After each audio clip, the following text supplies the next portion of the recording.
Special Operations, Covert Ops, Espionage, The Team House, with your hosts, Jack Murphy and David Park.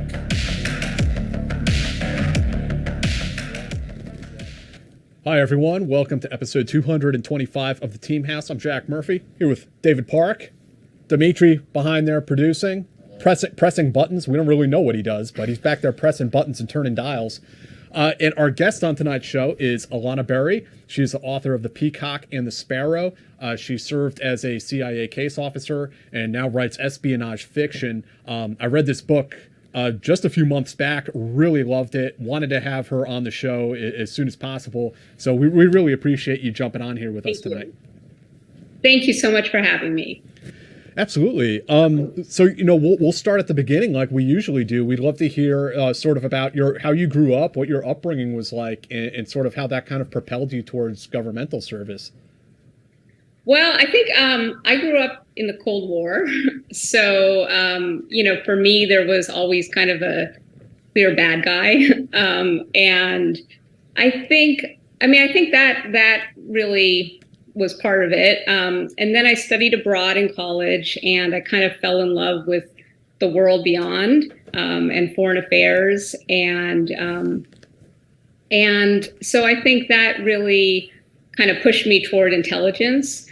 Also, my dad served in the Israeli army, and he was born in America. He just happened to be traveling in Europe when the Six-Day War broke out in 1967. Yeah, and he was just like young and adventurous, and went to Israel, and he was a Golani, and he always told me stories about that, and I don't know, I just felt like at a certain point, I wanted to serve my country. I wanted to do something.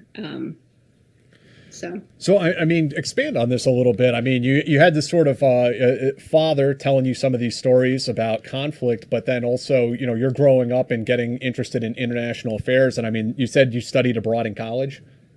Yes, I studied at the London School of Economics. Yeah.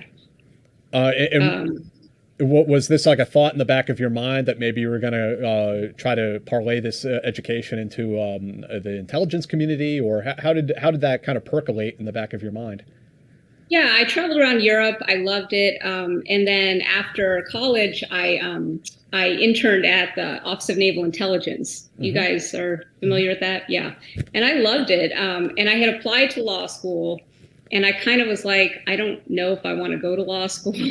I'd actually been accepted, and I was like, I'm going to defer law school. So I deferred it for 2 years and applied to the Joint Analysis Center in Molesworth, England, and for the U.S. Department of Defense. And at the time, I graduated from college in 1998.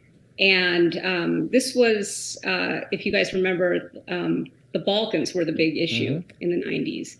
So this was post-Dayton. So that was really what I worked on. And I would go back and forth from Molesworth to the Balkans. And I loved it. It was just really fascinating. I loved intel analysis. I loved working with the military. How did you, out of curiosity, how did you find out about this analysis job over in Europe? I mean, the internet, you're not doing job searches on the internet or anything. No, we didn't have the internet. Yeah.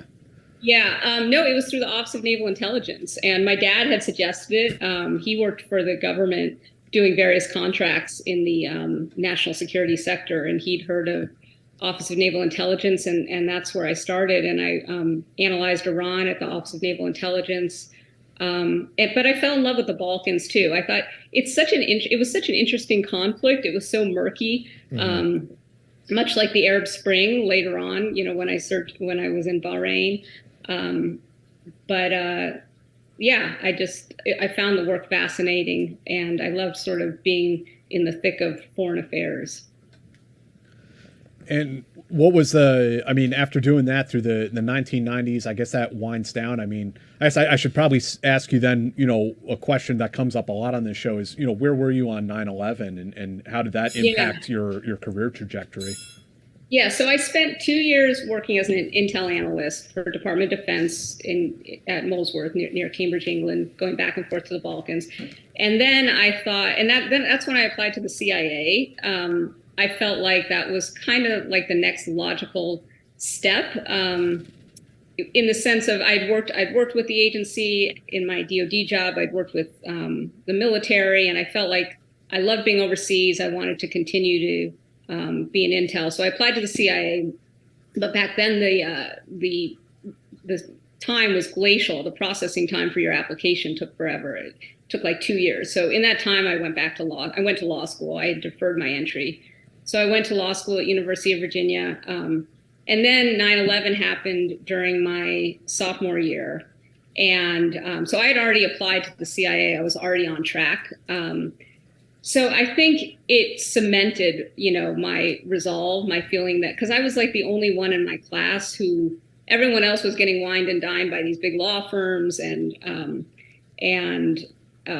it was a little, at times I was like, oh, am I making the right decision? Like I'm foregoing this, lucrative career at a big law firm. But then 9/11 happened, and yeah, I remember we watched it, on these screens. They canceled classes for the day, and we watched it on these big screens. And yeah, I felt like I was doing the right thing. So did your application with the agency suddenly get pushed to the forefront? You're getting phone calls? Is that it? Oh, no, I wish. It was such a bureaucracy back then. I mean, I wish. Yeah, no, it still took it still took a while, but then I started. But I think that also impacted my willingness to, I volunteered to go to Baghdad, and I think that definitely was part of it. Well, also, I mean, you made the jump from being a DoD analyst to being a case officer. Was that the position you applied for, or like how did that come about? Yeah, so I applied to be a case officer, and not a CMO, which is a collection management officer, which they kind of describe as like the hybrid between a spy and an analyst, which might have been a better fit for me. I mean, the case officers are the ones meeting the sources more, and the CMOs, the collection management officers, kind of sit at station. They're the intermediaries between the analysts and the case officers, and going out on meetings.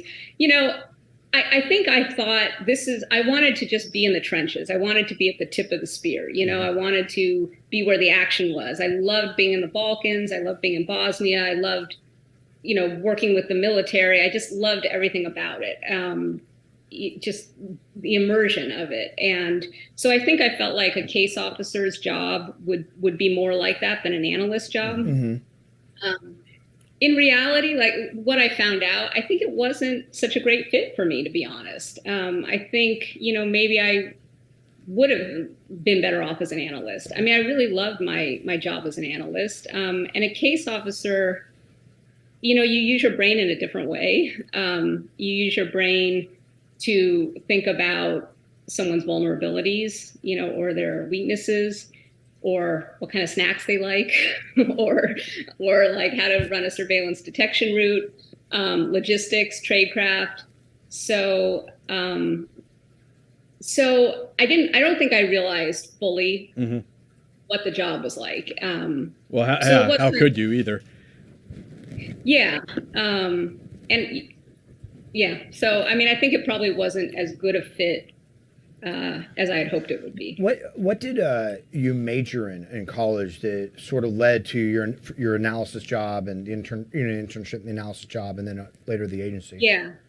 So I was a double major in economics and poli-sci. And I had really been mostly interested in just domestic politics, but it wasn't until I studied abroad and I traveled around Europe and I was like, wow, this whole other world is out there. And that's when I really became interested in foreign affairs. And in law school, I mostly took international law and national security law classes. Okay.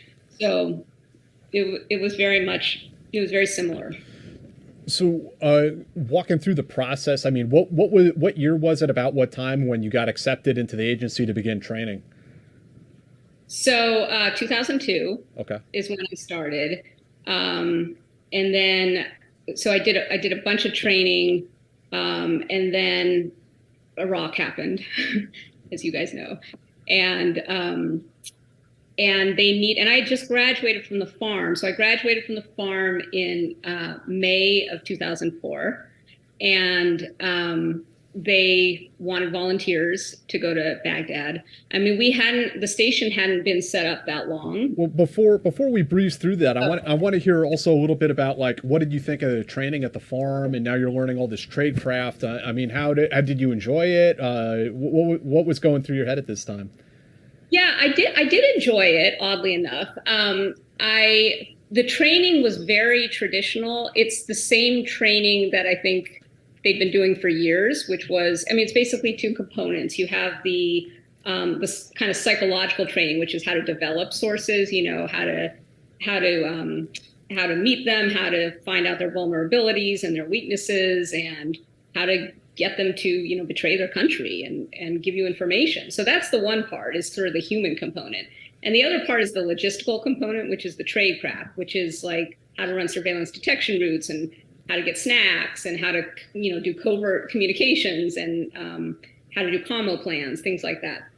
So those were the two. So it was very traditional. I mean, it was the same kind of like just almost Cold War type training. The same nuts and bolts that I think that the agency had been doing for years. And I liked it. It was intensive. I do, you know, it's interesting because looking back, I feel like there weren't a ton of women. And I feel like some of the worst sort of, I don't know, sexism I experienced was at the farm. But that really didn't diminish that it was really overall a good experience. But actually the training, I think, was not, I mean, as I can talk about later, I don't think the training was really geared toward the kind of environments that we would increasingly operate in. The war on terror. Yeah. Because I used very little of the training that I learned at the farm in Iraq. And so you graduate, and you said they were looking for volunteers at this point. Yeah. I mean, there was kind of a debate, like, do we force people to go or not? And well, I've heard that they can't. That unlike the military, the CIA can't force you to go to a war zone if you don't want to. I don't think they can, because it's civilian. I mean, I think that you know, I mean, the worst that's going to happen is you get fired. They're not going to like court-martial you. Right. What can they do? So yeah, I mean, right. But there was talk that it was going to be like you were going to have to do it or you would get fired, for example.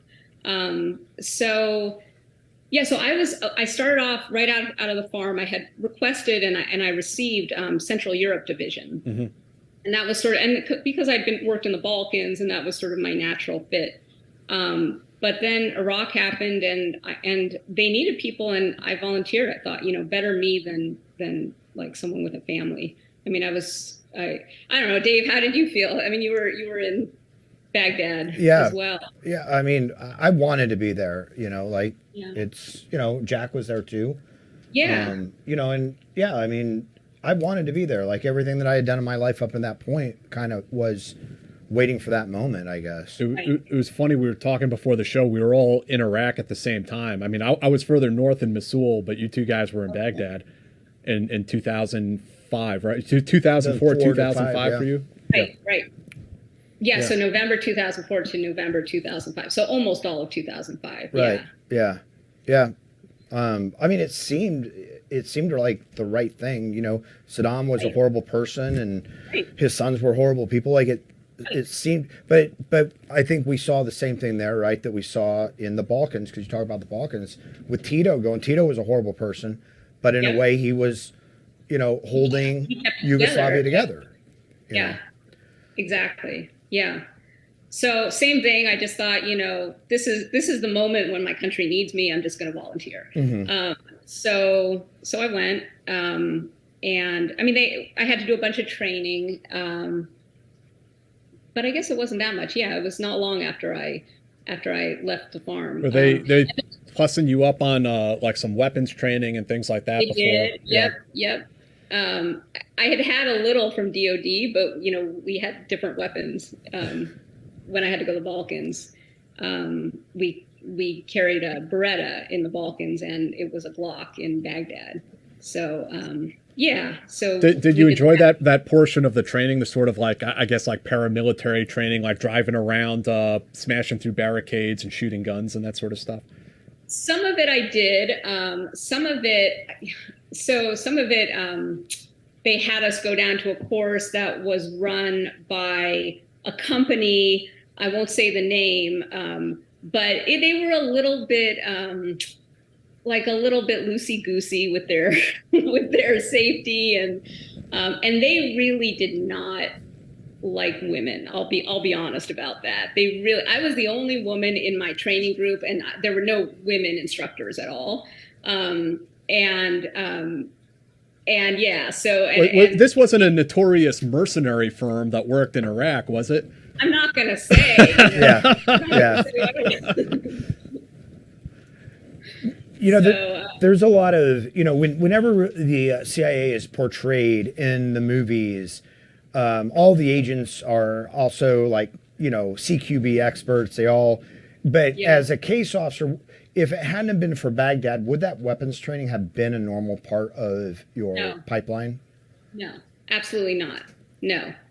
And we're talking like minimal training. We're talking, I mean, I maybe had more than most just because I had worked for DoD. Mm-hmm. But, and they do a little bit of training at the farm, weapons training, and then you do a little bit of extra training at, for Baghdad. But no, it's so funny because most of the case officers had minimal weapons training. They didn't really know how to handle weapons. I mean, every now and then you'd get a report in cable traffic, like negligent discharge, mm-hmm. And it was funny to me because the military had such strict rules about, what to do with your weapon, and we really didn't. Mm-hmm. And I mean, like, we had this bar, the Babylon bar, and people would just, get wasted with their weapons were loaded, and it was like, no one thought anything of it. It was just whatever. And I remember constantly going, maybe I'm skipping ahead, but going to, chow halls in Baghdad, and I would have my weapon loaded because that's just how we rolled at the CIA. I mean, we didn't really ever clear our weapons. And I mean, the military would be on me. They'd be like, you need to clear your weapon. Like, mm-hmm. What's wrong with you? And I was like, oh, sorry. This is my safety. Yeah, right. Yeah. But the military was always like, what's wrong with you guys? Yeah. What was your first impression when you got to Iraq? I think it took me about a month to realize just how shitty it was, how dangerous, really what a shitstorm it was. Mm. I mean, I don't know. I'd be interested in hearing what you guys think, because I remember landing and it's like, you feel like, okay, this isn't so bad. And then you start hearing these sounds, like these thuds. I mean, I remember hearing these thuds in the office and then in my trailer, and you don't know what it is. And then like a big mortar crashes near you, and you hear the sirens and the run for cover. And I, it was like a delayed reaction. I think like about a month in, you kind of realize, wow, this is such a fucking shitstorm. Like, you're getting, we were getting hit. I mean, I think from about the time I arrived to when the elections happened was like the worst of my time there. I mean, we would get hit maybe 50 times a day or a night in the green zone with mortars and rockets. And I mean, what were your experiences? I mean, Mosul was awful, right? Mosul was like worse than Baghdad was. It was. I mean, this time frame you're talking about was heating up, and I mean, by the time I got there, it was that summer of '05, and at the time, with the Rangers being part of the task force, I mean, it's almost like you're one of those toys inside the machine with a big claw that comes down and grabs you and then moves you and then plops you down. So, okay, from Fort Benning, we fly in, land in Mosul, and now you're at war. And you are right up until the day you get on the ramp of that aircraft to fly home. So yeah, it's sort of a surreal experience, but I mean, yeah, things were very hot back then. Yeah, definitely. Yeah. I mean, and I think, yeah, and we would go out. So basically, we mostly stayed in the green zone, and sources would walk inside the green zone. And I should say off the bat, like, I've written nonfiction pieces over the years that I have not published, but that the agency has cleared. So that's why I know what I can talk about with this stuff. But so we would have sources walk into the green zone. So that was, I guess, relatively safe, although we would often wait at the checkpoints for them to escort them in. And that was like a big target for suicide bombers, was these checkpoints, which were like bottlenecks. So that was shitty. And then we would occasionally go out in the red zone and pick up a source and then bring the source back, which was always harrowing and scary. And we had these big, like, gigantic hulking armored vehicles that we called them bullet magnet vehicles because that's what they were. And I mean, the military had it so much worse. They were going out every day. There was no comparison. But I don't think I was at all prepared for just how awful it would be. Yeah. It's interesting too, because the DIA would go out in thin skins. Yes, exactly. They would go out in disguise and thin skins, and the agency would make you guys go out in these up armored SUVs that would draw like, you're not doing a covert pickup or a clandestine meet in an up armored Suburban or whatever. Exactly. I mean, that you are 100% right. And I was very close with our DIA counterparts, and that they were doing that every day. They were going out, as you said, in these beaters and, in local garb. And I mean, personally, I felt like it was maybe a better way of operating, but I don't know. I mean, there were pros and cons on both sides. Yeah. So. Yeah. We got to give a shout out to our sponsors here real quick. So our first sponsor for this show is the Lite Sleeper, which our friend Dustin Ward, it's a veteran-owned company. He's a ranger who came up with this. Should have been obvious, should have been invented 100 years ago, but he invented it. He took a whoopee, a poncho liner, and designed it so that it has a pouch in it. You can put a sleeping pad in, and there's another pouch you can put your inflatable pillow in. And this whole thing stuffs up into a stuff sack. And, anyone who served in the military, particularly in the infantry, knows that the poncho liner is basically the best invention. Probably the most stolen item out of the military gear. DARPA has never done anything to surpass the poncho liner. Yeah. They're trying, but failing. The whoopee is the best invention out there, and Dustin basically figured out how to make it even better. And you can go and find it at thelitesleeper.com. And if you use the promo code TEAMHOUSE, you'll get 10% off your first order. Hope you guys will go check it out. It's an inexpensive piece of gear, probably one of the best pieces of gear you'll ever have for camping. Say it one more time. Lite Sleeper, LITE sleeper.com. And the promo code is TEAMHOUSE for 10% off Yeah, your first and order. if you hike, if you camp, you really do need this piece of kit. You will love it. If you're married and you find yourself on the couch, you need this piece of kit. Every house should have this piece of kit. Our other sponsor we want to thank is AARP Veteran Report, and it's our good friend Toby Harden is the editor of it. Mm-hmm. Justin Sapp has written for it. A number of people have written for it, and you don't have to be a member of AARP like some of us in this room, but it's a report for veterans, and they don't spam you. They only send you the reports about people in the military, veterans, what they did in the military, what they're doing now, about veterans issues. Even if you're not a veteran, you'll probably find some really interesting information. If you watch this podcast, there'll be interesting stories. Yeah, it's good for the family members also. Yeah. But they have My Hero, they have Then and Now, they have a number of different types of articles. But it's free. I mean, you can't beat free. And again, they don't spam you with all the other stuff. It's just that. And you can AARP.org/vet report. Check it out. You'll love it. One more time. AARP.org/vet report. That's where you can go and sign up. Back to the star of our show. I'm gonna buy one of those light sleepers. They're amazing. You guys sold me on that. We had one in the studio to show, I took it on vacation. And now we don't have one in the studio to show. That's awesome. I'm gonna buy one. So in Baghdad, tell us a little bit more about what you were experiencing out there. I mean, I mean, I'm not going to ask for like details about sources you can't reveal, of course, but I mean, as deep as you're able to go about like what types of people you're meeting with, what types of information you're trying to get. What were your objectives? Because the CIA is usually worried about strategic level information. Now you're in a tactical environment.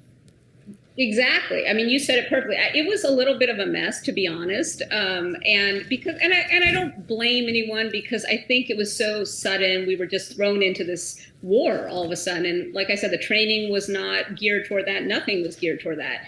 They just threw us in Baghdad, and it was like, go find Zarqawi.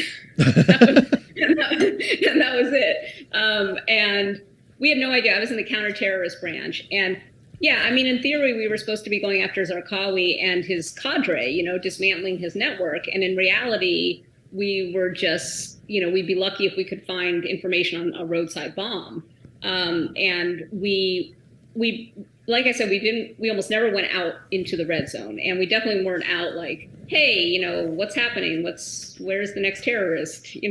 Where's the next terrorist attack? We weren't out, talking to people, schmoozing. So we relied on people walking into the green zone, and 99% of it, or I don't know what percent, but most of it was just crap. Mm-hmm. And it was whatever people gave us, and we kind of had to hope that we would get a gem.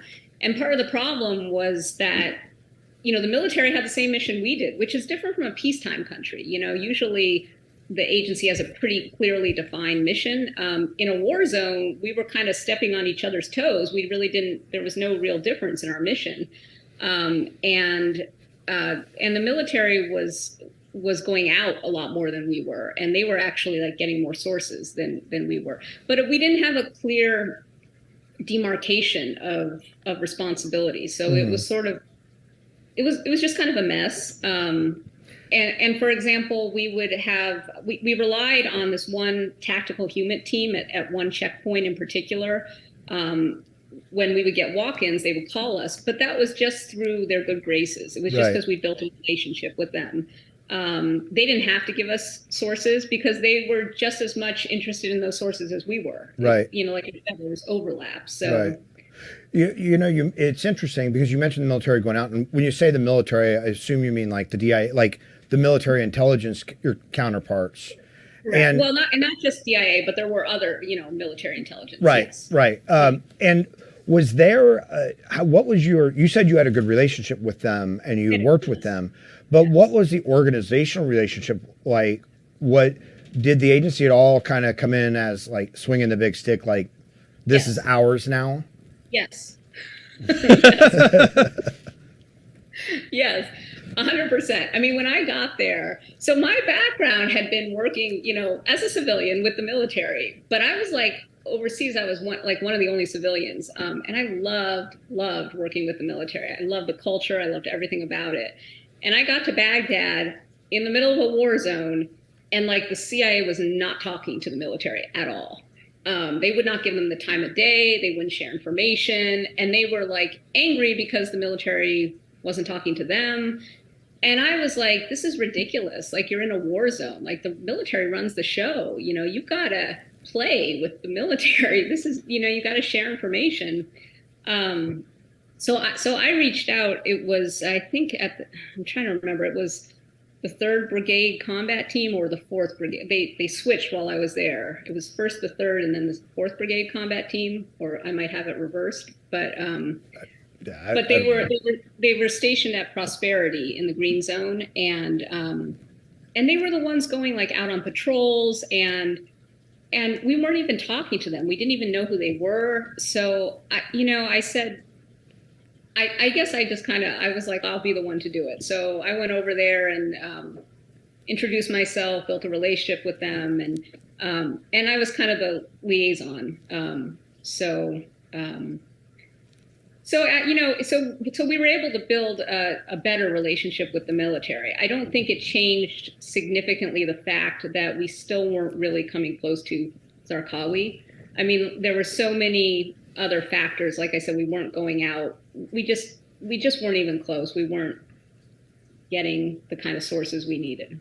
Now, with this relationship with the military, obviously you needed them, or at least their like tier one assets, you know, in order to action any kind of intelligence, actionable intelligence you guys got.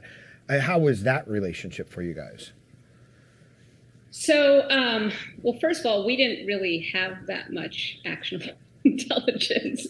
But yeah, so that was, well, we had like special forces units that I guess I'm talking about kind of big army that we didn't have a good relationship with. We did have a relationship with particular, SF units. Yeah. And they were the ones who... They would help action. Yeah.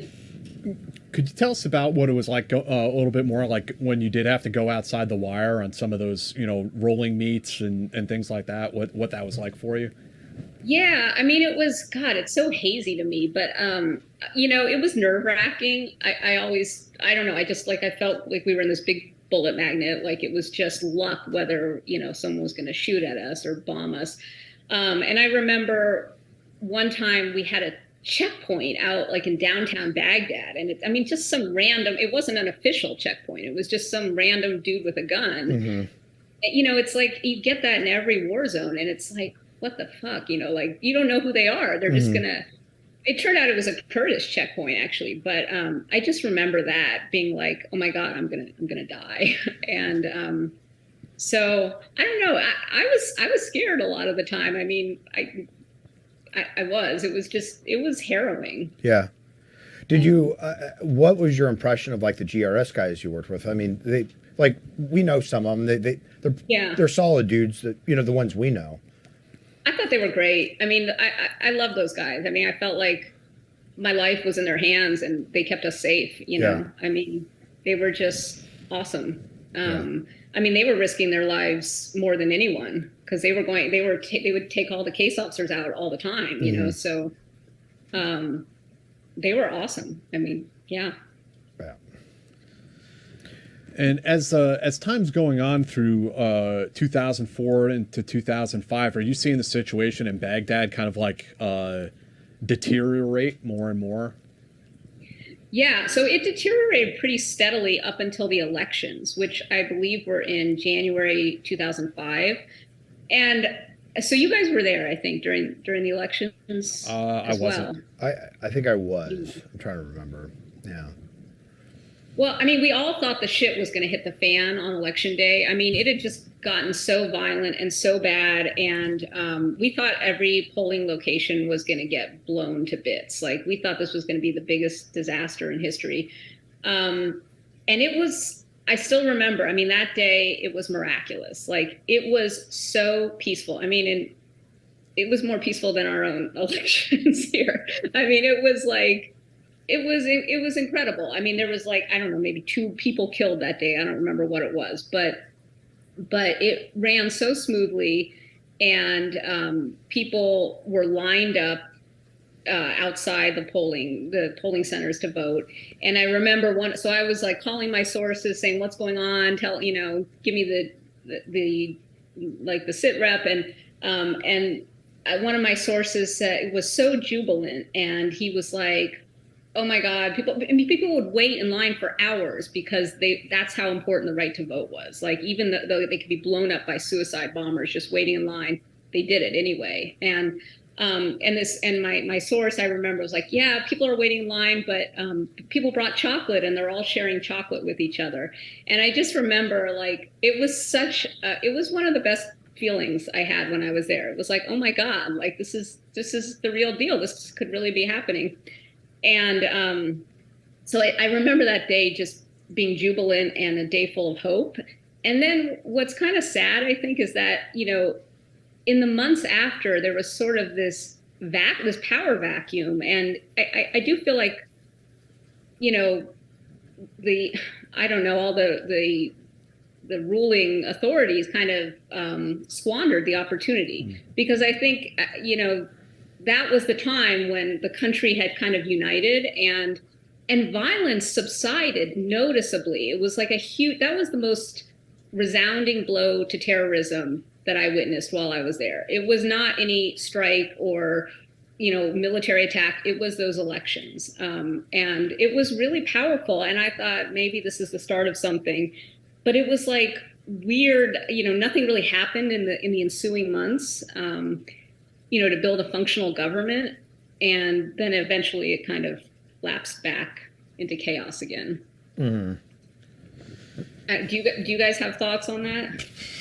Yeah, no, I think you put your thumb on it pretty well. I mean, from a purely a military standpoint, whereas it's seen as a huge failure, and in the end it was, but there was a moment created, right? There was a moment that we were targeting what we called AQI at the time so heavily that they were pretty much wiped out by a certain point, right? Mm-hmm. And that created an opportunity, as you say, for governing authorities to step in. Yes. And Yes. whether you can blame the government of Iraq, you can blame our government. There's lots of blame to go around, lots of finger pointing. But whatever the case, that didn't happen, and that led to we all know what happened to Iraq after we left. Yeah, exactly. Yeah.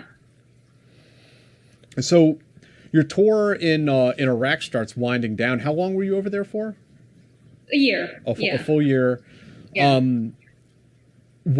So what's the next step for you when you get back home? So let's see. When I got back home, oh my gosh. I'm so sorry. That's okay. Oh my gosh. I thought I turned everything off. It's live TV. Everything, things like this happen. I'm so sorry. Oh my No, gosh. it's all right.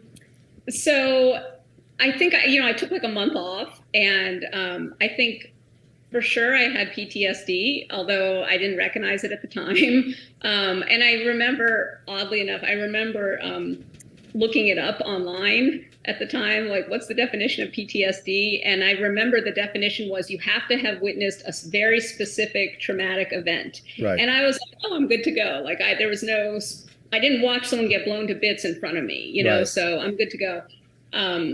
And now, of course, they know that's not true, Right. and that it's a much broader definition. It's much more cumulative.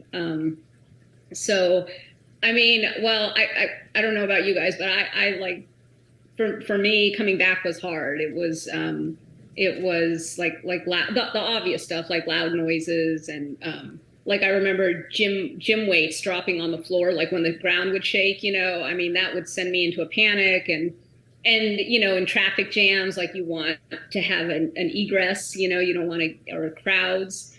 I mean, even to this day, I still get panicky in those situations. So it, a lot of it was just adjusting to regular life. And that took me about a year, I think, to get not fully, but mostly reacclimated. Back at the agency, I basically bided my time until I started language. I was supposed to do kind of back-to-back combat tours. I was going to go off to Afghanistan, which I had requested, and so they had me enrolled in Farsi language. So I kind of, but given the timing of the class, it didn't start till like the following fall or something like that. I forget. So I just kind of laid low at headquarters for a while, and then did a year of Farsi. Yeah, so I mean that's a whole year of Farsi. I mean, you must have been fairly fluent by the end of that. I was fluent. I mean, it was awesome. Like I loved learning Farsi, and it was one of the highlights of my time at the agency. But in the end, I ended up resigning after that. I never went on the Afghanistan tour. I think I just it was, like I said, the agency was never a great fit for me, and I felt like I was ready to move on. Yeah. You also mentioned, and I mean, I've had other people mention this to me over the years, some of the sexism in the agency. And I was wondering if you could talk a little bit about that and why you think it persists, maybe in that organization in a unique way that, I mean, it exists everywhere in society, but I mean, uniquely in the intelligence community. 100%. Yeah. I mean, it's weird because, I worked at DOD, and DOD was more heavily male than the agency was. And I never felt like a second-class citizen as a woman at DOD. Really, never. I mean, you'd have like a bad egg here and there, but as an institution, I felt very respected. And I think that, and not really true at the agency as much. And I think the fundamental difference is that DOD, I think, is a transparent, accountable organization. And I think they have such strict rules, and they do like sexual harassment training, and they're accountable. And I think the agency is just, it's so shrouded in secrecy. I mean, there's this culture of just impunity and a lack of accountability, and people just think they can do whatever, and there are no consequences, and they're kind of right. I mean, it's very much kind of an old boys network, and you don't want to speak out about it because you're going to be blacklisted. I mean, I remember, the head of a very senior guy in my division, telling me he wanted to talk to me about, they did not send me to Baghdad in alias for no clear reason, it was so asinine. It was like arbitrary. They would send some people in alias and some people not, and it was just luck of the draw. It was like whoever your desk officer happened to be. And I'm Jewish, and I have a Hebrew name, Ilana. So I'm like, I don't want to go meeting with these, I don't want to meet with some of these people with a big Hebrew name. And they were just like, we don't understand what you're talking about. What does that mean? What's Hebrew? Whatever. Anyhow, so long story short, I ended up, by the way, just putting duct tape on my bag. That was my cover. So like these terrorists wouldn't, I mean, I would listen to them at these meetings, and they'd be like, oh, I'd be like, who's behind this bomb? And they'd be like, the Zionists. Like the Zionists planted those roadside bombs. And you're like, okay, thanks. But anyhow, my point is that one day this senior guy in my division was like, he asked, oh, did you go over an alias, because you're Jewish? And I was like, no, I didn't. And, I wish I had. And he's like, well, come into my office and we'll talk about it. And I'm like, okay. So I go into his office, and he like closes the door, and he's like, I find Jewish women very attractive. And it was like, come on. But that's the kind of shit. Smooth like sandpaper, man. Yeah. He's a player. Wow. Put on his Sex Panther before you came in. Yeah. And it was like here I'm like thinking, oh, finally someone's going to listen to my case for an alias. Like they're gonna fix the process. Right. Right. So yeah. Yeah. Yeah. But that's like an example of the shit that, and what am I going to do? he was like one of the senior people in my division. What am I going to do? Like report him? Or, I mean, it wasn't a big deal. I was just like, no, thank you. But it just happened. Yeah. Yeah. So you depart from the agency, and what's the next stop for you? So that's when I used my law degree that I had never used before. Mm-hmm. So, like I said, I'd gone to law school while I was waiting for the agency to process my application. So I had this law degree, and I had never taken the bar exam. I never thought I would practice law. So I took the bar exam like 5 years after I had graduated from law school, which is ludicrous, and I don't recommend that to anyone. And then I practiced law for a couple years, and I worked for a really small national security law firm, and we were sometimes like on the other side of the bench from the agency. So I mean, basically, I like to say our firm kept government honest. Like we would represent people who kind of got screwed by the government, which happens a fair amount. Yeah. A bit. Yeah. A scooch. Yeah.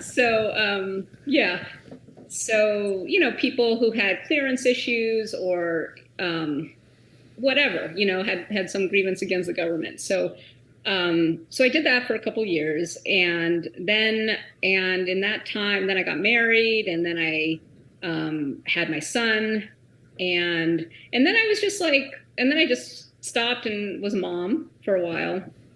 And And then, so when my son was a year and a half, then my husband works for DOD as a civilian, and he used to be Army, and but he was stationed. He got a tour in Bahrain, so for 2 years. So that's when I moved to Bahrain for my husband's job with our son. What was that experience like as a DoD dependent with child in Bahrain? And also as a former intelligence officer. Yeah, no, I know. I mean, it was so kind of frustrating at times because I was like, oh, I just want to go out and like do stuff, you know. And here I am, I'm just one of the wives, and I didn't really like that, but you know. Yeah. Yeah. So I mean, it was interesting because, yeah, the expat community was interesting. I mean, it was such a Jack, you know, because you read my book. I mean, so I ended up writing the book about Bahrain, and the expat community is a big part of that. And I mean, I just felt like the expats were so insular and so like privileged and elite, and they lived in this little bubble, and so it was interesting for sure. I mean, but like they wouldn't go out and explore the island, and I was so interested in the politics, and like I would go out and I'd travel with my son, I would bring him places, and I loved to talk about the politics of the country, and people were always like shushing me. They were like, don't talk about it. Like, we don't want to, I don't know, because, you know, there's not a lot of freedom of speech in Bahrain. And, but I was like, you know, I think the monarchy is really repressive, and it was interesting to talk politics. And do you want to flesh out a little bit about Bahrain? Because I'm testing my own memory here. I read this great book. I've never been to Bahrain, but I read this great book years ago, Sectarian Gulf. I don't know if you came across that. It talks a lot about Bahrain being during the Arab Spring, and how, correct me if I'm wrong here, Bahrain is a Shia majority country, next to a Sunni majority country, Saudi Arabia, connected by a bridge. Correct. Bahrain going through the nascent Arab Spring, potentially a revolution, whereas Saudi Arabia has this Shia minority along the coast on the other side of the bridge. You want to talk about that, about the geopolitics of the region a bit? Yeah. I mean, you said it perfectly. You're perfectly informed. You said it exactly. I have my moments. I mean, so there's a tiny Sunni monarchy. I mean, it's the minority, and they run the Shiite. They rule the Shiite majority. Some people call it a plurality, depending on who you talk to, because there's so many foreigners. That's actually the majority, like workers who come from the Philippines and India, et cetera. So yeah, I mean, it's sort of a weird demographic in the Gulf, and you know, that's different from other countries in that the majority is not ruled. I mean, they're not the rulers; they're the, you know, the subjects. So it was so interesting, and so the Arab Spring kind of spread to Bahrain in 2011. It began with this thing called the Day of Rage, and it kind of simmered and would flare up, and it was very much in effect when I was there. So we were there from early 2012 to the end of 2013, so almost 2 years, which was sort of in the, you know, in the center of the Arab Spring there. And it was it was very much in effect. You would see uprisings, and you'd see the government forces using like tear gas, which was not tear gas because you could smell it. It was as I talk about in my book. I mean, they would use really heavy-handed tactics, and it was really interesting. So the other interesting part, though, as you said, Jack, is so next to Bahrain is Saudi Arabia, which is almost entirely Sunni, and it's basically Bahrain's benefactor. I mean, they support Bahrain, and they're the ones who really supply the muscle behind repressing the Arab Spring. Because Bahrain is a pretty inconsequential country without Saudi Arabia, and it no longer has much oil. Like Saudi Arabia props Bahrain up financially as well with oil. But on the other hand, so, you know, this is in press reports, you have Iran that's, I think most people agree, is probably providing some level of funding and support to the insurrection, to the revolutionaries, the Arab Spring. So, I mean, to me, it was such an interesting conflict because there wasn't really a clear right side. Like on the one hand, you have this relatively enlightened monarchy. I mean, and they're repressive, but not as repressive as some Gulf monarchies. I mean, didn't have to be all covered up, and they're relatively tolerant religiously. So on the one hand, you have an enlightened monarchy that's backed by Saudi Arabia, which is like kind of our ally, kind of not, and then on the other hand, you have these revolutionaries that are legitimately, fighting for rights. They were denied representation in government. They were denied being able to work in various ministries of the government, Ministry of Foreign Affairs, Ministry of Defense, like all the important ministries. Basically, the Shia are excluded.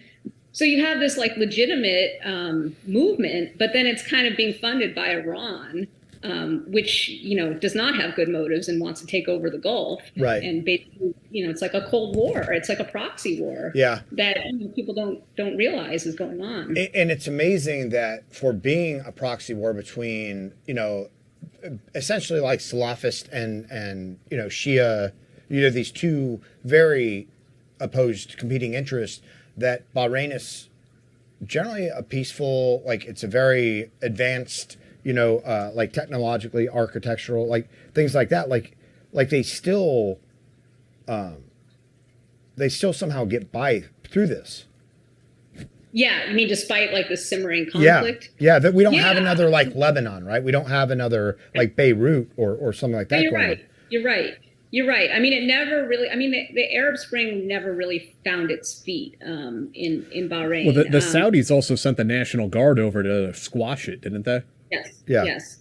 I mean, that's exactly right. I mean, if it weren't for Saudi, right, I think it would be a very different story. And Saudis should be heavily not should be, but in like a moral or what ethical sense, but should be from a self-preservation sense very involved because they don't want a Shia. That's right. Neighbor for Iran to, influence. Absolutely. Yeah.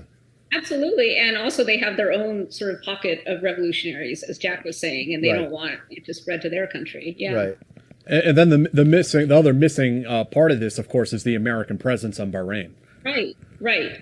And that's what was so intriguing to me. It was like, like what side do we take? What role do we play? I mean, we have our Fifth Fleet there. And of course, that's really largely to, fend off Iran. We want to keep an eye on Iran. So we have to be friends with the Bahrainis and with Saudi, but, at what cost? Because there are these, at times pretty horrific human rights violations. So, I mean, that was so interesting to me. I don't have a good answer. I mean, I think, as you can probably tell from my book, I mean, I think it's such a complex calculus, and there are so many different factors, which was what made it interesting to me. So when you got back from Bahrain and this whole experience, I mean, was the book already in the back of your mind, or was there some more things that kind of led up to that? Yeah, not really. I mean, it wasn't really in the back of my mind. It was such a fascinating setting. So that was kind of, I definitely felt like, oh, maybe I should write about this, but I didn't necessarily have a clear story. And originally I started writing. It was kind of like a spy flavored thriller, and then I realized, it was like all my years of spying sort of, I don't know, I kept thinking about them, and I kept thinking about, just some of my experiences and operations. And when I started writing and editing, I thought, I need to write a spy novel. Like I felt like, there was one operation in particular in Baghdad. So I had helped one of my sources helped to track down this, one of the military's top 10 targets. And he was alleged to have participated in the 2003 bombing of UN headquarters in Baghdad. We had Bob Adolf on this show, who's the head of security for the UN at that building. Yeah. Oh my God. Yeah, his wife was injured. Yeah. Because she worked there. Yeah, I mean, if you guys go back into the previous episodes we did with Bob Adolf, you hear him describe that event in detail. Okay, I will, for sure. Yeah, so there was this guy, I mean this terrorist, alleged terrorist, who was supposed to have been part of the bombing and who was also supposed to be responsible. So I wrote about this in an article, but I didn't mention this part because I feel like this is so tricky to talk about. But he was also, but it was cleared by the agency. So he was also alleged to be responsible for Mopin. Do you remember? I'm trying to remember. I think he was promoted to sergeant. Sergeant Mopin. He was the last U.S. soldier who was still missing in Iraq for a while. I don't remember exactly what happened, but does this ring any bells with you then? I'm trying to think. I mean, there were a couple soldiers, or when our fob got attacked, and they pulled one or two guys off the fob and then executed them on the side of the road. But I think they found those guys relatively He was quickly. with the 724th Transportation Company. Mopin. It's Maupin. Yeah, he was missing since a fuel convoy came under enemy attack in Iraq. Okay. 2004. And at the time, he was the only soldier still missing. Like they hadn't found out what had happened to him. And this guy was alleged to be responsible as well for his disappearance. And so kind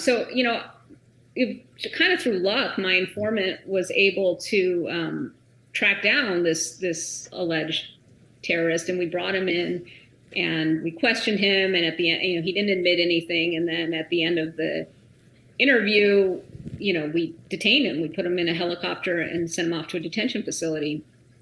And it went on, and years later, I found out an agency colleague had questioned him at a different detention facility. He was still in the system, and he still hadn't confessed to anything. And we weren't really sure we had the right guy. And I have no idea what happened to him, and I don't know if he was the right guy or not. And it really kind of stuck with me, and it haunted me. And so I think in a lot of ways, like, my book was kind of, in my book, this guy makes these decisions that affect the course of the Arab Spring that he doesn't necessarily anticipate. And I think in a way it was just me kind of processing my own experiences. So when did the idea that this book first come to mind? Like, hey, I'm going to do this. Probably when I got back from Bahrain. And like I said, I had written some nonfiction pieces over the years. Like, I had written about my experiences in Baghdad, but at the time they were too personal. I felt like I don't want to, I felt like I needed to write something, but I didn't necessarily want to publish my story because it was just so personal. So I had in my mind, I thought I need to write something. I think it was percolating in my mind, but I didn't quite know what story I was going to tell till I got back, until I went to Bahrain, got back and thought, I'm going to tell my stories of espionage, but I'm going to do it through the prism of Bahrain, because I felt like it was such an interesting, murky conflict where I could kind of portray that ambiguity, and the difficult moral dilemmas. Yeah, I mean, so the book, I think we were talking a little bit about before we did the show. I mean, I saw that you had written this book. I went and got it and read it, and I really loved it. Thought it was I was kind of blown away by it, actually, and also not knowing what to expect. But I mean, I was expecting, my assumption was that I was going to read a book about kind of a young female CIA case officer in Baghdad chasing after Al-Qaeda or something like that. But what I read was a novel about sort of a middle-aged career case officer at the twilight of a mediocre career. It had a very noir vibe that from the beginning of the book, something really bad is going to happen, but you're not sure what it is. And that's what kind of you're reading to the end of to find out what's going to happen. And the protagonist is not necessarily a good guy either. No. Oh my gosh. And you won't believe how much shit I get for that. Yeah. I mean, no, he's not necessarily a likable guy. I mean, he kind of represents the business and espionage, and people are like that. I mean, I think that I wanted someone really realistic. I felt like for God's sake, like the world has enough of the spies that jump from roofs and wear tuxedos and drink martinis and are polished and, awesome and can do anything. I mean, there are plenty, that's great, but there are plenty of those out there. And I just wanted, I wanted someone real and gritty and to me, I mean, yeah. And also some of it was a little bit inspired by The Quiet American, by Graham Greene, like Thomas Fowler is this seasoned British journalist who's kind of, vying for the woman against the young, naive American station chief. So that was sort of in my mind as well. But I just wanted a really interesting, damaged character, someone who had been worn down by years of manipulating people and years of operating in this sort of murky moral universe. Because that's I feel like that's what espionage is. That's what it produces. And as a side note, I don't think he's all that unlikable. Which I don't know. Maybe that people are going to be bothered when I say that, but I don't know. Maybe because I wrote the character, I felt like there were things I was rooting for him. Like I felt like there were things about him I liked. I thought he had redeeming qualities. Well, I think the thing that makes you want to root for him is that he's trying to fuck the bureaucracy back after all those years, right? Yeah. Well, but but that's a real person, right? A real person. Like if you think of a family member, you would never necessarily say that anybody that we really love is perfect, but that. But they have redeeming qualities, and we see them for those. Yeah. They're still human, right? We all have our flaws and everything. Right, exactly. I think flawed characters are more realistic and more interesting, and I feel like in the end they're almost more likable. Because who wants to like some, polished mythical person? Right. I don't know. That's me. But I think it's such an interesting topic. I was thinking of like writing a piece on this because I have gotten so much shit for how unlikable Collins is, and I want to be like, I mean, what do we look for in our fiction? Do we want like a best friend in our fiction? Is that what we're looking for? Yeah, right. Because that was I don't know. That's not what I look for in fiction, right. But. I guess some people do. Yeah. They're looking for somebody to live through vicariously, somebody they might want to go out on a date with, Exactly. And that's not necessarily this guy. So this time, and maybe this time that you're in Bahrain, and you had left the agency, and we didn't really talk about it too much. Did you have any regrets when you left the agency? Did you have any, obviously you could have like changed. Gone from a case officer to another field, but you kind of you cut ties. No, I don't think I have any regrets. I mean, there are times when I miss being in the field, like kind of just the feeling of kind of being alive and being immersed in it, and so there's that. But I don't miss working for the agency. I feel like it was a little bit of for me, it was a little bit of a debilitating organization. Like it kind of wore me down. And I was always, as you said, fighting the bureaucracy or fighting something, fighting sexism. But, it was, I didn't feel like, so I mean, I think I talked about how much I liked working for DOD. And when I went to the agency, I thought it would be a similar culture. Yeah. It wasn't as much as I had hoped. I felt like at DOD, there's like a camaraderie and sense of mission that I had really sort of yearned for, and I didn't really see that at the agency. It was much more competitive and cutthroat. It was civilian. It was a civilian organization, and with all that comes with that. So it was not. I didn't love it. It wasn't a great fit for me. I didn't love manipulating people. I actually hated that part of it.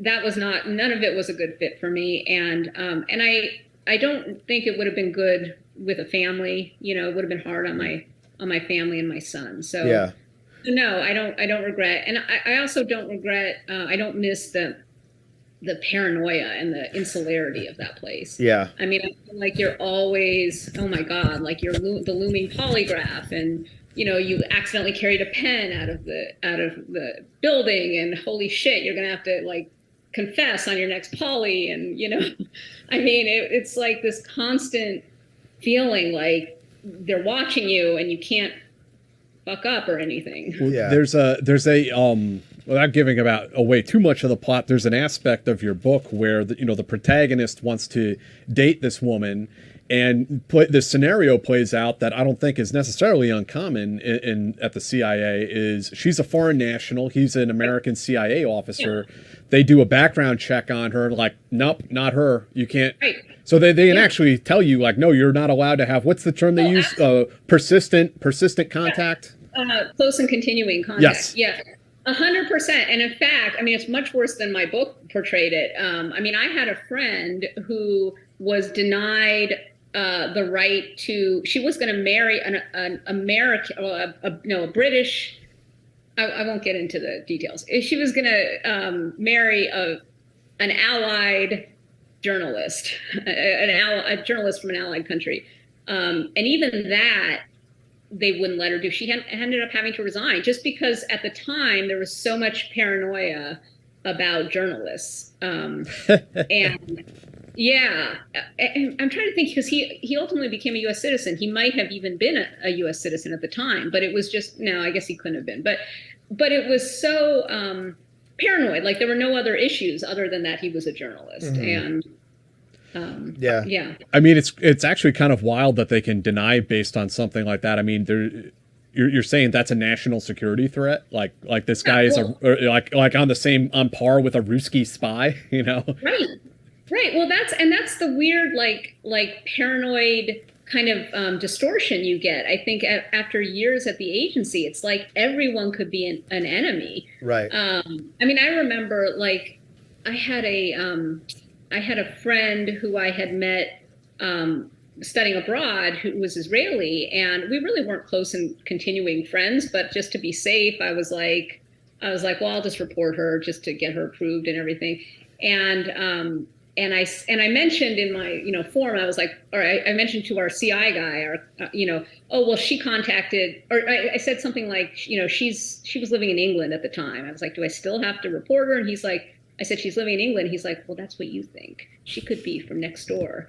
And I'm like, okay, whatever. Yeah. Or is she? I know, right? I mean, yeah. So, I mean, some of these like actual experiences and anecdotes obviously made it into the novel. I mean, do you want to tell us a little bit more about like how the writing process took place and how the plot evolved and sort of like, a thumbnail sketch of like what the book is about? Yeah. So, I mean, I knew I wanted to make it about this kind of aging spy, as you said, at the end of his career, caught in the crosswinds of the Arab Spring, where he really doesn't know what the right side is. And he gets, involved with this woman in a murder and the revolution. And ultimately, he's forced to choose a side, which I also kind of took from The Quiet American, kind of Vietnam, like, what side do you choose? They're all bad, And so it was kind of a similar situation.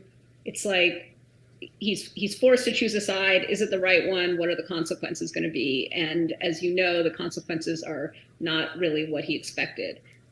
So I knew that was what I wanted to write. I didn't know the details, all the plot twists, those kind of just came out as I was writing. But I parked myself at a Starbucks. I would drop my son off at school in the morning, and then I would go to the closest Starbucks and I would sit down and I would just write all day.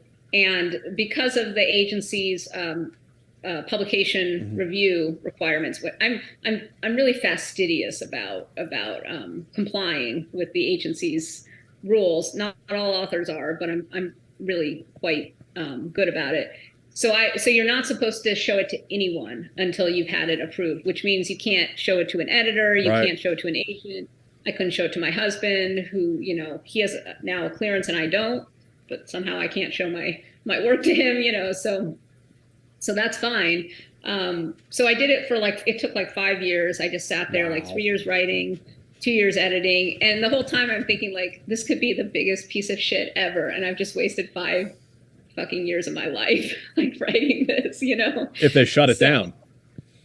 Yeah, well, no, or just if I couldn't get it published, I don't this could be the worst book ever written. I didn't know. like no one had read it. Like Right, I had right. nobody to say, I had nobody to say, oh yeah, that's pretty good, or no, that's shit, or whatever, like I was just like, I'm going to write this book and it might be terrible and who knows, and nobody's read it. And so I did that, and I'm like, I'll send it off to the PRB, and they were actually wonderful. They gave it back after a couple months with just minimal redactions. I mean, really just a few words, which was not necessarily my experience in the past, especially when I'd written nonfiction pieces. They were much tougher, and I really had to push back to get a lot of it cleared. But yeah, they were great. And then I sent it off. I had no idea what I was doing. I was flying blind. I had never gone through the process. I had no connections. I had no formal writing education. I had no idea what I was doing. I mean, Jack, you've written books. Like, what was your experience like? Not that. I just self-published them and put them out into the world. I mean, Leroy Jenkins put them out there. I mean, one of the autobiographical book was through a publisher, but the rest of them I just winged it. Yeah, but I mean, you're kind of a real success story. Then I mean, I just love the idea. I mean, you really are the person dropping the kid off at school and writing the book at Starbucks. That's pretty awesome, and then getting it through the review board, and so then once you did all of that, you were able to start shopping it around and try to find agents and editors and such.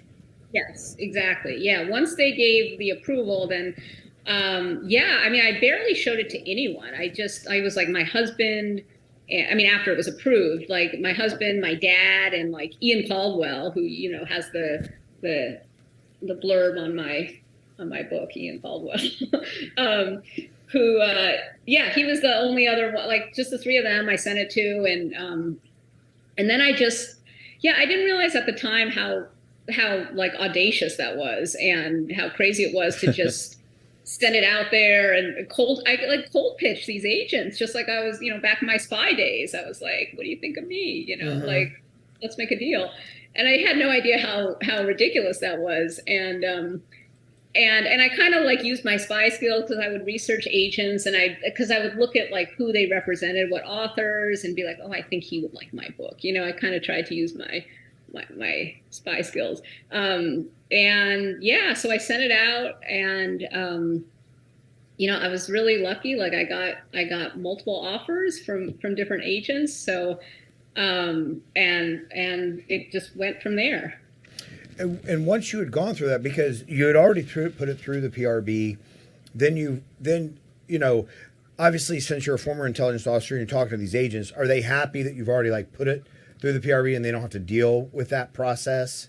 I mean, yes, if they even know about it. Most of them don't even know about it. I mean, there aren't a ton of us. And I mean, they had no idea. It would be so easy, I think, for someone to just, I mean, a lot of it's just kind of the honor system. Right. I could say, oh yeah, it's been approved or whatever, they didn't even know, but when they did, they were very happy that it was like a hurdle that I had already jumped.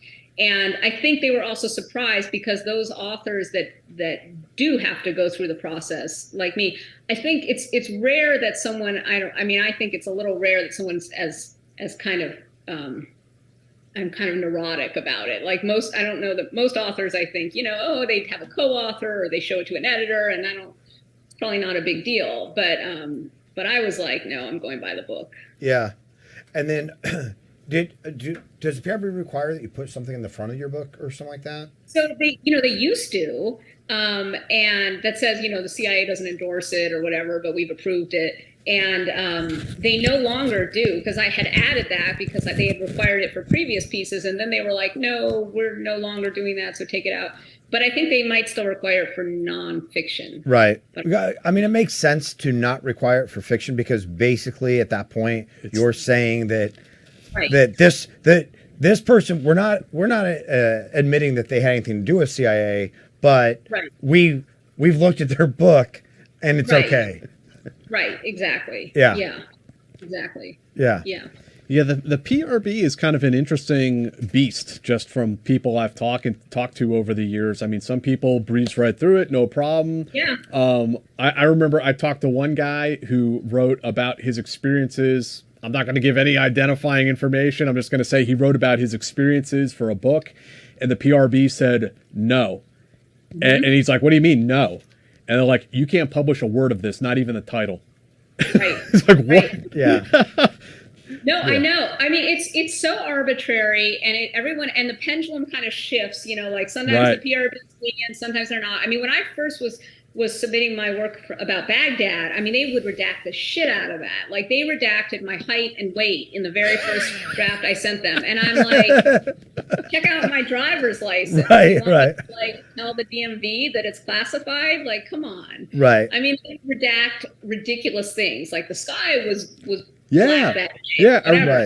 I remember Yeah. this guy telling me he's like, he wrote about like meeting a source in a field that had rocks in it, and they were like, you can't publish rocks, right? Because you might be able to identify where it's like there's rocks all over the world. You can't tell me, right? Yeah. I know. Like I'm 5'1", that'll give it away. I know. So it was totally arbitrary. But what's weird too is like, so when they redacted, the crap out of it the first time, I fought back and I put footnotes for every single thing. I was like, this is in open sources. This is on my driver's license. You guys are idiots, whatever. It was a voluminous work. There was for every page. And to be fair, they lifted a lot of the redactions. I mean, probably 2/3 of the redactions. It took years to do it, but now, this is after you worked for the law firm, correct? Yeah, I had just started. Did you hire that law firm or Mark Way or somebody like that to help you? That's the law firm I worked for. Oh, really? I worked for Mark, yes. Yeah, that's funny because But did you hire counsel to help you with that? I didn't. I mean, because I was the right. I was the law firm basically. Yeah. But, I mean, I was part of, yeah.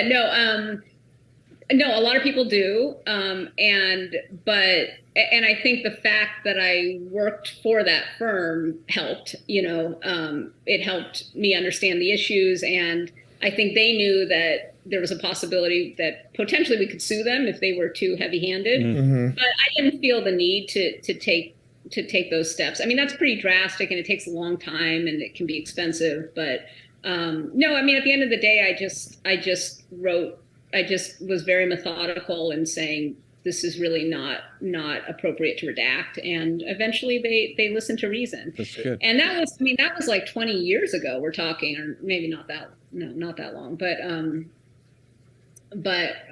almost, well, no, not quite that long. But since then, I think they've become much more lenient. Yeah. And it's become much better. Do you think that is a result of like a PR effort on their part, or do you think it's because so many high-level people have come out and talked about their experiences and written books where they can't really, like, they can't tell an SIS, no, you can't say this, or they've just been sued so many times, or they've just been sued so many times? Yes. All of the above, I think. Yeah, all of the above. I mean, of all of those things, I think maybe the most is the senior people like publishing, because I mean there are so many senior people. I mean, it's like you get to a certain point in the agency and it's like you got to write a memoir and go on 60 Minutes, and yeah, I mean it's like it's funny because it's like they all toe the party line until they don't like what the party line says Right. about them. Right. Yeah. Right. And then there is also a special hell reserved for certain people who write novels who worked for both the CIA and DOD, and they have to have it cleared by both. But that's someone else's story to tell. Yeah, because both want to claim. Yeah. I mean, and how like that's almost like Kafka-esque in that it's like, what do you do when you get different redactions, right? It's like, well, it's supposed to be. I mean, which is classified, which isn't, right? Well, like, and the two agencies will fight over who has supremacy over like the first pass and stuff like that. It's another way they can shut it down, essentially. Yeah. Well, do you remember? I'm drawing a blank on his name. There was that happened with a guy, Anthony or Tony. I can't remember his name, but it happened. He had it cleared by DOD. and I think or maybe I forget. Never mind. It happened. Something similar happened, and it was so murky, and it wasn't clear if he'd followed the rules or not. And I think the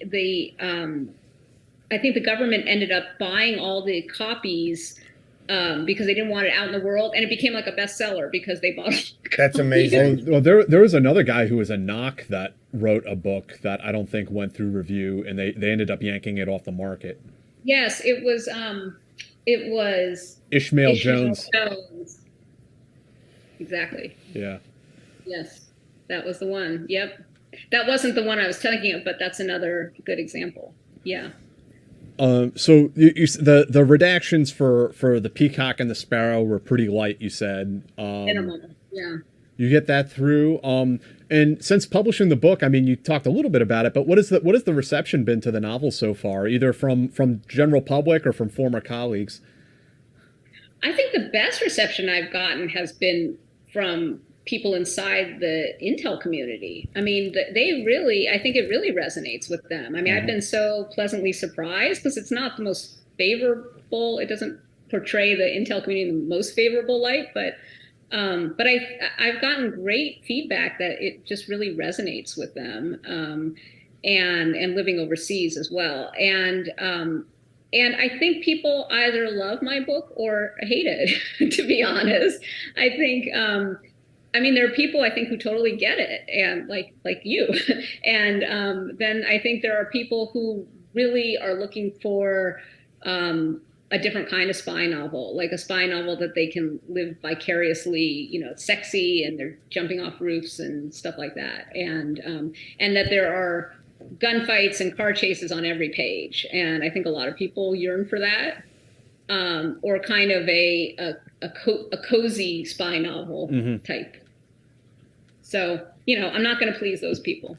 Right. I mean, the book, it's deliberately trying to make people uncomfortable at certain junctures, right? And introduce this sort of that ambiguity, right? Yeah, I mean, it's kind of like challenging the reader, like, what would you do in this situation? Right. And, how would you feel in this world? Yeah, and I mean, that's probably some of the negative reaction you got to it is exactly that it makes people uncomfortable. I mean, I have to say that the thing that confounds me the most is like some of the reviews I get from readers, like they conflate me and my character. And I mean, they actually will call me names like, well, the author must be sexist, because, right. And it's like, come on, like you can't. You're writing from a perspective. Yeah. I mean, what kind of world do we live in where I have to write, Pollyanna characters because otherwise I'm going to be vilified? I mean, kind of Orwellian. Yeah. Well, yes. As we know from Amazon reviews and YouTube comments alike, they're not. Really? Sometimes a little off in left field. Yeah. But that's just part of being a writer though too. I mean, it's nice. I mean, this was some advice I got early on actually. Someone told me it's nice when readers are nice to you, but they're not obligated to be. And you have to accept that too. That's just part of the job. Totally. 100%. Yeah. I have thick skin, so whatever, No, well, I'm glad that you wrote the book you wanted to write. And I mean, it's terrific. I really hope people will check it out. So is there how do you see yourself as a writer, as a novelist? I mean, are you going to continue writing? Is there another work in progress? Yeah. So I do feel like spy novels are a good lane for me, and maybe like the darker variety of spy novels. I've been toying with the idea of writing for my next novel, kind of a fictionalized account of my time in Baghdad, and focusing on that operation that I described earlier, where we helped apprehend this guy and then found out he might not be guilty, and sort of all that entailed. That's cool. And I look forward to reading something like that. Do you see Shane Collins making do you see like a series based off of him?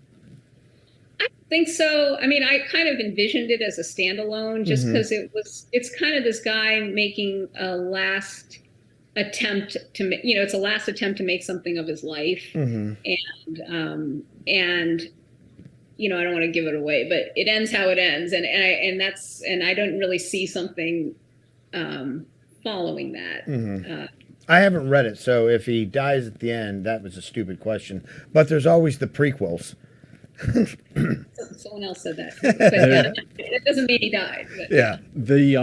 I would be interested to see a novel, a Ilana novel set in Iraq, because I have kind of come to this sort of like had this somewhat jarring experience that I go to these events sometimes, like veterans events and intelligence community events even, and everyone loves to talk about the first 6 months in Afghanistan, and everything else, the entire rest of the war is not spoken of, and you never ever hear them mention the word Iraq. And it's a very jarring experience to kind of hear that, and I think the first CIA paramilitary teams and the special forces ODAs that went in Afghanistan, I mean, they deserve to be celebrated for what they did. Don't get me wrong. But it's a little jarring that there's 19 and a half years of war that are just sort of swept under the carpet.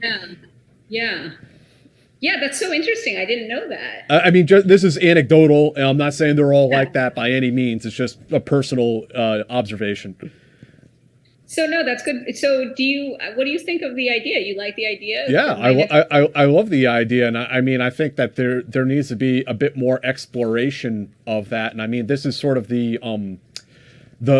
role that novels can have sometimes in providing the sort of like intellectual exploration of that type of terrain, and maybe. Obviously in this case, or in many cases with the people we talk to, it's the author is sort of like processing their own experiences. Yeah. But I mean, you're not the only person out there that had some of those experiences, and that is like, I'd be the first to admit, I'm still trying to figure it out. Like the question, of course, for I think everyone who served over there is, what does it mean? I know. Like what did that mean? And it doesn't necessarily mean that the answer is all negative or all bad, but it's definitely a question that I think a lot of people ask themselves. Right.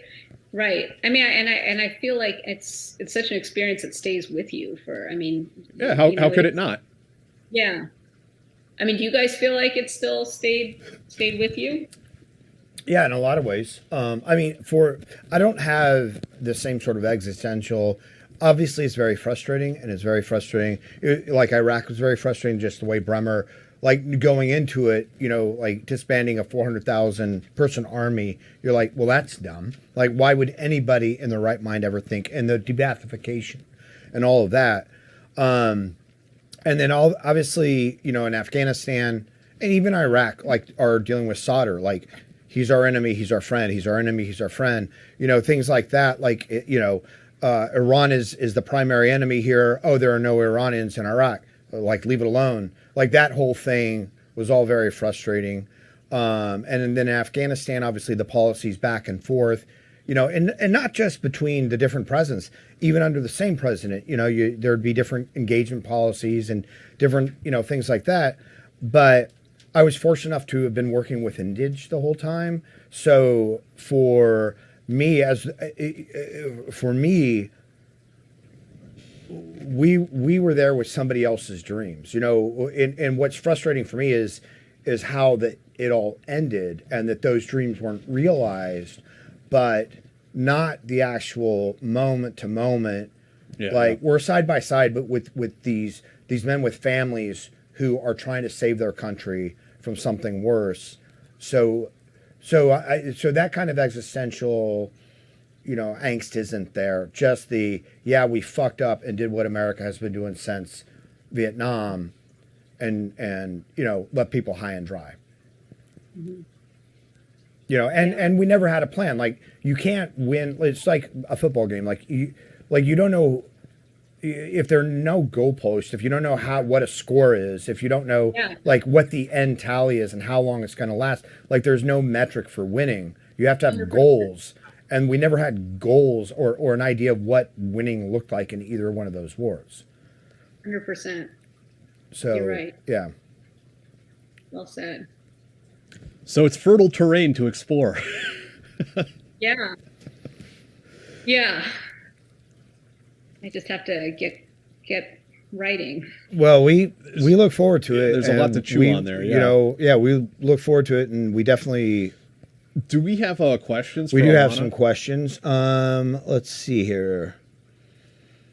And as far as people who are interested to read the book, I don't have a physical copy because I read mine on the Kindle. Check it out there. You can get it in hardback. And again, if you guys like ebooks, I mean, I read it on my Kindle. It was awesome.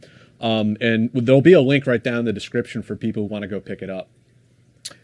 Joe's gotcha. Thank you very much for the donation. Did your work in Iraq ever turn up any Iranian Quds Force related groups or activities? No worries if we can't get into this. I get it. So let me think about what they approve that I can say. Yeah. So, I mean, basically, no. The answer is no. For some, Iran, well, the answer is no. I'll just say that. Yeah. For no clear reason. Yeah. I mean, we're very aware because it's been talked about in the news recent, you know, within the last few years, not Quds Force, but Shia militias, which, you know, get their money and weapons from somewhere. Who knows where? The PMU is being directly run and facilitated by Soleimani and IRGC. Yeah, I mean, there's no hiding that one. And I think it's been well covered that, you know, the EFPs, you know, the improvised or the IEDs that were very good at piercing armor, you know, came directly from Iran. Absolutely. Yeah. No, you're right. And that's all been in open press. Yeah. And I have a little bit about that in my book too, even that some of that made its way to the Shia in Bahrain and during the Arab Spring. And that was actually taken, just from research, like real world. Yeah. Yeah. Gene Kelly, thank you very much. Both Iran and Saudi Arabia have backed terrorism that has resulted in the deaths of American civilians and military personnel. Why does the U.S. government continue to side with Saudi in their conflict with Iran? What was the first part? I didn't hear the first part. Both Iran and Saudi Arabia have backed terrorism that has resulted in the deaths of American civilians and military personnel. Yeah, I mean, I think that's sort of the essence of my book is like, you know, they're both bad sides. Who do you pick? You know, you pick the lesser of two evils. I think and it's a constant dance. I mean, I think Saudi is a horribly repressive regime, and I think they have horrible human rights violations, and they produce, you know, people like Osama bin Laden. So it's like, is that a country we want to ally ourselves with and support? You know, and then on the other hand, you have Iran. And that's really the essence of my book. So I don't have a good answer other than Iran is the worst of the two evils. Well, I think the real answer here is Kali, like, buy the book. Everybody who wants to know the answer to that question, buy the book. Sriracha, thank you very much for the donation. I think Sriracha's question fell off. Are you drinking sherry cask tonight? It's Balvenie single barrel tonight. I don't think it's sherry cask, but it does. It's single barrel, I believe. It's cask number 363, but it's not not sherry cask. Let's see here. Danny, thank you very much. Who is your favorite Jack Ryan, John Krasinski or Harrison Ford? Are they asking me that? Oh yeah, that's for you. Oh, I hate to confess this, but I don't really watch those kind of movies. Is that terrible? No, I haven't seen any of the Krasinski. No, I haven't either. I mean, I have to say Harrison Ford because he's the only one I've seen. Yeah. I had a friend ask me the same sort of thing just today. Like, you know, what like espionage TV show would you recommend? I was like, I don't watch. I don't watch them. Yeah, you know. Yeah. Same. I know. If somebody's not casting a spell or shooting a laser, I'm not interested in espionage. Yeah. I'd much rather watch science fiction. Yeah. And then let's see here. Cat Chaser, thank you very much for the sticker. Let me see here. Yeah, I'm having behind the scenes. Oh, it's the behind the scenes. You're getting the real scoop here, people. Yeah. You're getting the real deal. Unfettered access. And that, I think we have a question or two on Patreon, right? You have them, D? No. Okay, I'll get them up. Bear with us. Yes. No problem. Thank you, Ilana. And if you guys are interested in supporting the show and getting all of these episodes ad-free, there's also a link down in the description to our Patreon. We really appreciate all you guys who support us and support the stream and keep this thing going. 225 episodes strong. We're still here. Thank you, everyone. Okay. From Isaac, dear Miss Berry, from your time spent during the Arab Spring, are you seeing any similarities that lead to that episode happening in America because the fringe is going around, judging by the last few years, back to January 6th, to Florida, Trump's indictment? What do you think might happen next? In terms of, is there going to be like a revolution, like an armed? It sounds like he's like Arab asking Spring, about domestic unrest. Yeah, I mean, I'm trying to think how to answer the question. I don't think we're going to have, I think the Arab Spring was to try to implement democracy. And I think, January 6th was trying to tear down a democracy, in my view. So I don't see that it as being similar in that. I don't see it being similar in that way. I do think it's unnerving that there's been so much unrest in our country in the last couple years in a way that I never thought I would see in America. I mean, having been to these other countries like Iraq or Bahrain, where you think, oh yeah, wars and unrest only happen abroad, and well, clearly that's not true. Clearly, it happens in our country. So, Duncan, Idaho, love the book with an exclamation point. Oh, cool. Thank you. Like prior Team House guest J.R. Seeger, you have a good point of view character who is opposite gender from the author. Can you talk about this a bit and how you approached it? Interesting. Yeah. A lot of people ask me that. I don't know. I really just kind of developed like the whole backstory of Shane Collins. I mean, Jack, as you know, like he was kind of physically abused as a kid, and his parents were alcoholics. So I kind of created this whole backstory of who this guy was, and I drew on a lot of people that I had worked with or known, and it's just a kind of a composite of all those things. And I really like when I would sit down to write, I would just get into like I'm Collins, it was like a different world, and I would just tune everything out. And I think that's partly why I like the guy, because I feel like I kind of stepped into his shoes. I can empathize. I don't know. To me, that's like the great part of writing, is that you can empathize with people that aren't like you. It kind of, it reminds me of that old, I don't know, it was going around writing groups for a while about the bad, a woman writing about a man the way a man writes about a woman, for bad authors. It was like his pert testicles, But the idea is that you're not, like, you're just writing as a human being, right? You're not trying to, and he lets out a fart and, scratches his ball. Yeah. I mean, did you guys think I wrote convincingly as a dude? Yeah. No, I think it was very convincing. It was very real. It was very visceral. Your pen name is kind of unisex too. I mean, if you didn't know that it's Ilana Berry, then you probably wouldn't figure that a woman, you wouldn't know if a man or a woman had write it. I mean, I wouldn't have jumped to that conclusion. Yeah, and every now and then I got a review that was like, oh, he did this, and meaning me. Like they didn't realize. Right. They don't realize. Yeah. Right. They don't realize I'm female. And that happened also with a bookstore who wanted to. Yeah. They. Is your husband coming? Like when does he arrive? Yeah.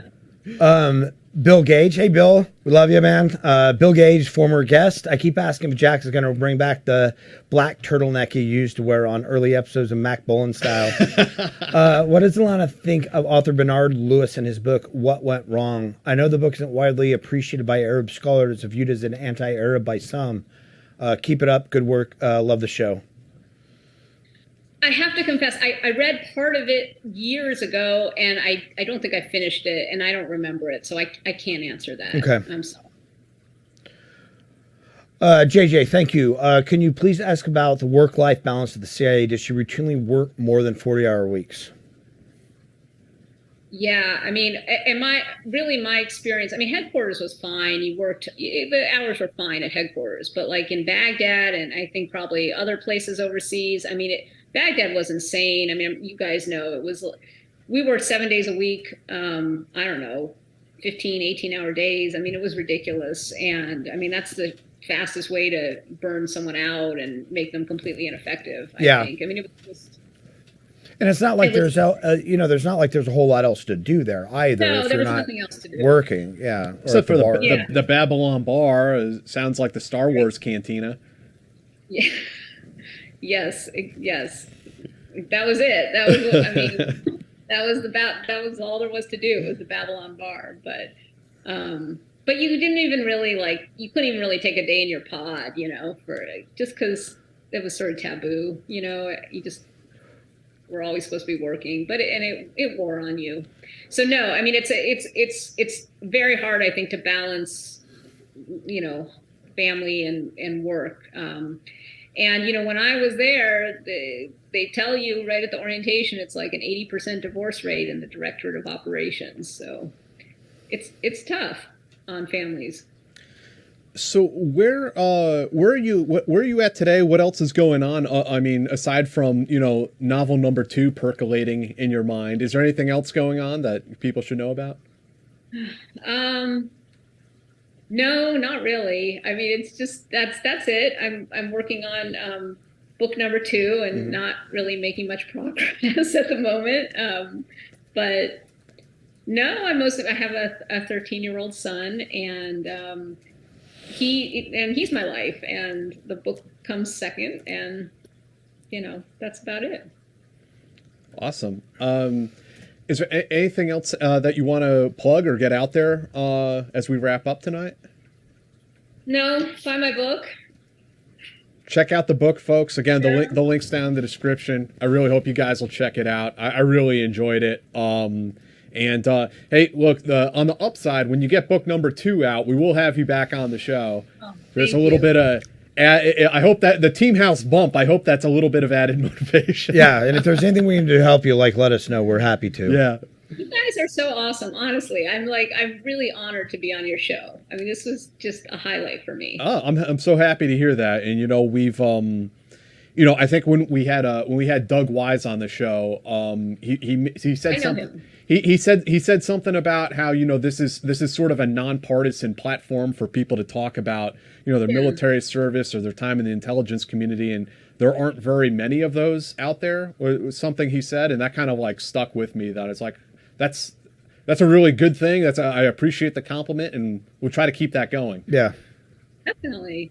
I know him. He's a good guy. Yeah. Yeah, Doug's great, man. We had him on a couple times, and we'll probably have to do it again one day. Yeah.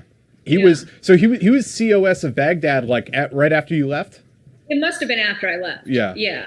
Is there a community, because we've had on Bill had mentioned J.R. Seeger, we've had on a number of people who have gone from the intelligence community to writing fiction and not always spy fiction. Like J.R. Seeger's books were kind of steampunk. He's written spy fiction too, though. Okay. And so is Jim Lawler. Yeah, Jim Lawler. I know him. You know Jim? Yeah. We've had him on, and we're going to have David McCloskey will be on in a couple months. Oh, yeah. And so is there a community? Do you guys have a community of former intelligence officers who have branched into the fiction world?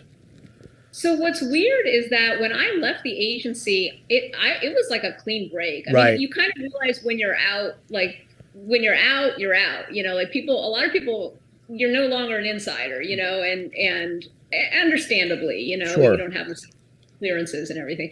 So, I mean, for like years, I didn't really talk to anybody except maybe a couple people. And then when I published this book, like that whole community kind of came out of the woodwork of like retired case officers, like Jim Lawler, Mad Dog, and just a bunch of them. And they've been so great and just so supportive. And so many of them, I was like, why weren't you my manager when I was at the agency? Right. But yeah, I mean, I've connected now with more people from the agency than I have since I was there. I mean, just with my book. That's fantastic. Someone I have to start harassing in emails is Tom King, who was an agency analyst, and he's a comic book writer now. Oh, you mentioned him earlier, right? Yeah. I'd love to get him on here, and you would be very interested to read him and his artist Mitch Gerards. They did a graphic novel called Sheriff of Babylon, and it's about a guy who's a contractor in Baghdad during the war. Very, very good. They did an awesome job with that. But I'll have to ask those two guys and try to get them on here one day. That would be cool. And next time we have you on, we can talk about your affiliation with the UFO, the secret UFO. Yeah, the secret UFO unit. I'm just kidding. It's all the rage right now to have on intelligence people who talk about UFOs. So. Well, I saw someone on Twitter was like something about UFO, but I didn't get it. Yeah, It's all a mode. It's all a mode. Yeah, that's a whole. I'm not going to go there. Yeah. It's too late in the night. I'm not going there. I'm not doing it. Sorry, guys. I'm not prepared. You have to catch me when I'm fresh. But Ilana, again, thank you so much for coming on the show. Thank you for writing this book, and look forward to having you on again when the next one comes out. I would love that. Thank you so much. Absolutely. And everyone watching out there, we'll be back on Tuesday with Gary Harrington. He'll be here in studio. Gary served in Special Forces, and then he served in the CIA himself. A lot of time in Afghanistan, so we're looking forward to having him here in studio. Last episode was awesome. So we will see you Tuesday. Ilana, thank you again for spending some of your Friday evening with us, and we hope to talk to you again real soon. Thank you. Thanks, guys. Thank you. Thanks, everybody. Bye. See you next time.